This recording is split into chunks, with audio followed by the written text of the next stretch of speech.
Once connected to the rest of Europe as a peninsula, the British Isles broke free 8,000 years ago as a consequence of one of the largest tsunamis ever recorded. Back to the modern day, people of England are enjoying a lovely morning in April. Specifically, we are in Manchester, the city of bees and of people pouring out their hearts and souls onto the walls. Here we see people enjoying their favorite national meal, the English breakfast.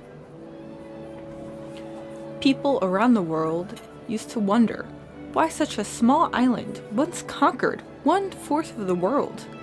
A group of scientists suggested that the hearty, warm, and simple English breakfast might have been the answer. Only 1 year ago, the Daily Mail, the national favorite newspaper, claimed that the full English breakfast could help cancer treatment become more effective. Could it be true? We, the anthropologists, coming from faraway lands, wanted to explore and learn about British culture through the English breakfast. We are cool, right? Yeah, we're cool. As you can see, the full English breakfast is a hearty combination of many fried elements. It includes bacon, sausage, baked beans, hash browns, toast, tomatoes, mushrooms, black pudding, and an egg. We tried the breakfast ourselves. Afterwards, we were full but still did not understand the magic of the breakfast yet. So, we concluded that we needed to bring in more opinions from more people living in England. We went to a large English supermarket to gather ingredients in order to home cook our own English breakfast.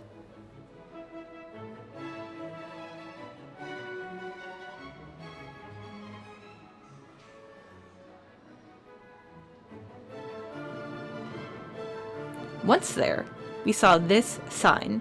We must be on the right path to getting to the heart of Britishness. And now we're ready to make the breakfast ourselves. Breakfast. English. Yay.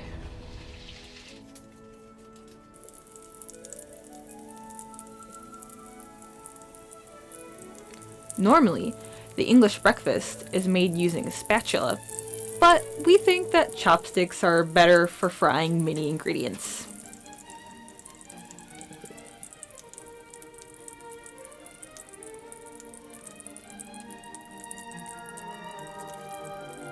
We invited 3 residents of Manchester to come in and enjoy our home-cooked breakfast. Arrange this as however you want. Somebody sits on the side here. You're going to sit there. You want me to sit there? Somebody. Okay, Yeah. I'll sit there. Okay. Can I have some peppers? Oh yeah, it's in the cupboard. Is this good? Yes.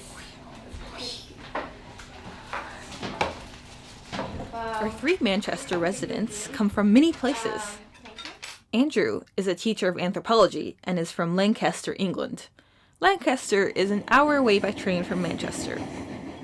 Are you familiar with the English breakfast, Andrew? So I'm very familiar with fried breakfast. I've had them all my life, and I would go to the cafe and have it with the weekend newspaper. Anna, a lover of the environment, is from Sweden, which is about a 2-hour flight from Manchester and a 25-hour drive. What do you normally have for breakfast, Anna? Coffee. Yeah. Coffee. I'm very Italian diet, I think. It's just, yeah, mostly coffee. Both Anna and Andrew are vegetarians, so we'll be serving them a modified breakfast with vegetarian sausage and bacon. And lastly, Liang, the omnivore, is from Wuhan, China, which is a 14-hour plane ride away. Have you eaten the English breakfast before, Liang? I think this is the second time that I've ever had English breakfast. And yeah, but like before I came to the UK, I've seen lots of pictures about it and also articles shaming British cuisine. Now, let the breakfast begin. Through observing them eat, we hope to gain knowledge about the breakfast and the culture that produced it. I think one of the first decisions is whether to have brown or tomato sauce. So I'm going to go for the brown sauce.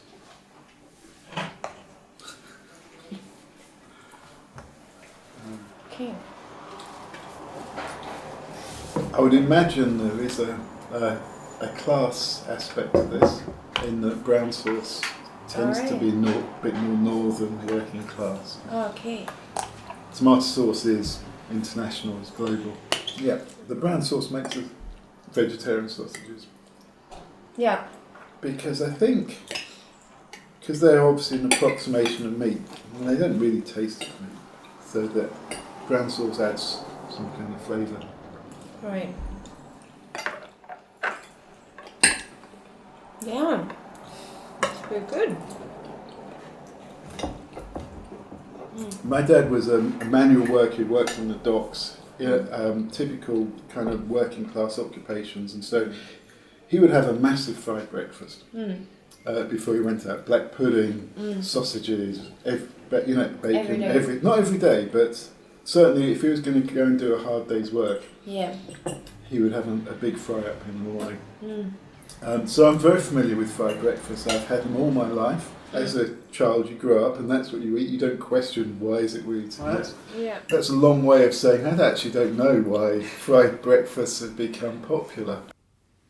Actually, Andrew, we found from our research afterwards that the fried breakfast started more than 2,000 years ago, when the Romans introduced bacon and sausage. For centuries, because of the quality ingredients in the countryside, a variety of plainly cooked dishes served for one meal were the norm for the gentry. Once the Industrial Revolution arrived, the breakfast became common for the working class as well, who simplified the hearty and filling meal to gain energy for the long day at the factories. Now, back to enjoying our breakfast. Like, this is quite unhealthy. For me, this is a bit much. Yeah, I miss the Swiss bread. Like, that's, I think if I just get that, then that would change my life. Yeah. It's just, you don't get bread like that anywhere else in the world, I feel like. No. So it seems quite salty for me, and not much fresh things in the traditional set of British breakfast. I will prefer omelette or just noodle soup for my breakfast. Yeah, it's not really my thing, but I'm really enjoying it. But I've eaten enough in my time to be able to, for it not to be seen as very strange or overwhelming. So I think you're finding it a little bit overwhelming. It's very overwhelming, yeah. I think it's harder to shift your breakfast habits. Like everything else I can eat, all the other meals, I can eat, try things. But with the breakfast, I'm a bit, you get up, you piss off with work, need a coffee. You're maybe less flexible with that somehow. Yeah, I don't say the combination of tomato sauce, like ketchup and beans, would go good. But it's a very odd combination, really, when you think about it. Like everything, I mean, the tea, what's that? Probably Indian or Chinese tea, but it's seen as England. Black pudding is very northern. Yeah, we have that. In terms of locality in England. Okay. It's a northern thing. You wouldn't really get it in the south very much. Okay. You're right, Andrew. Tea was introduced from China in the 17th century, while black pudding has always been consumed in England. The canned baked beans are imported from North America, which only started in 1886, while eggs, bacon, and sausages are produced in British farms. Wait a minute! These days, the British farms only produce 60% of pork in the market. The rest comes from Denmark, Germany, and the Netherlands. Not only that, hash browns are made from potatoes grown in Belgium. tomatoes are also from the Netherlands, and mushrooms are from Ireland. At last, something from the UK, the butter. But the one we use, utterly butterly, is not actually butter. It's margarine, which is a butter-tasted-like spread made from vegetable oil. Originating from France, it only came to the UK during World War II due to a lack of butter. Since the ingredients are from all over the world, the thing that makes the breakfast English must be the adventurous, imaginative, and utterly delectable combination.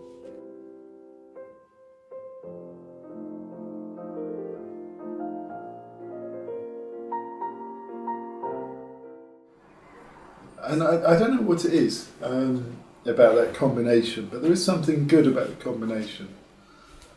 Yeah. But wait a moment. Earlier, Liang and Anna said this. Yeah, I don't understand the combination of tomato sauce, like ketchup and beans. Good. Like this is quite unhealthy. For me, this is a bit much. Yeah. This is where I think you missed out with not having the egg.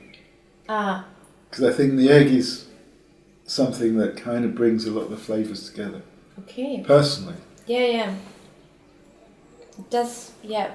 It's the only thing that's not full of stuff. Like, it's just an egg. Yeah, it's just an egg. And of course, now we're living in an era of fake news and postmodernism. Okay. We had fake bacon, we had fake sausages. The bread is pretty, is fake bread, manufactured. But the egg was probably genuine. Still do. Yeah. You'd probably put some, I don't know, something in. Probably had hormones and stuff. Yeah, was it free range? Is it? Oh, it's from you now. That's from caged hens, yeah. So that's not free range. Oh, we didn't. And it's not ecological. Oh. No, it's fine. But it does mean there's some stuff in there. Some bonus flavors. Yeah. I think you should used to eat that last bit of sausage. I know you've got to psych yourself up, but Why is it important to you that? because there's a sense of completion then, I think. What about this one? Well, that's fine, but I think the sausage has to be... Yeah, it's more of a luxury thing. Yeah. Like this one's, it doesn't matter that's that much. peripheral. Yeah.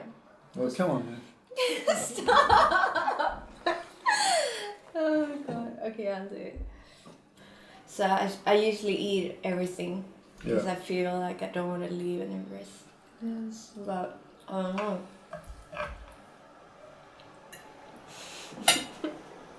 It's weird when you eat out of, you're making yourself eat.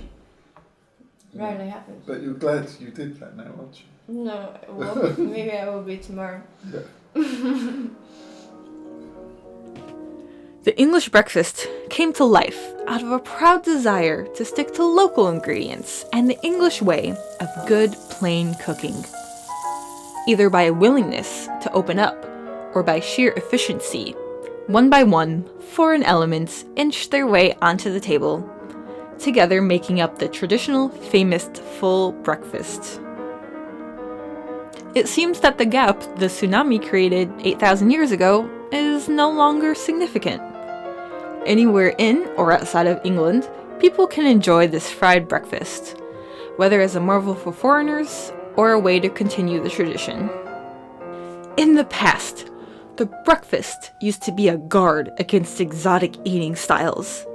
Nowadays, it can bring people from across the globe together. We believe that the English breakfast power to connect people will last forever.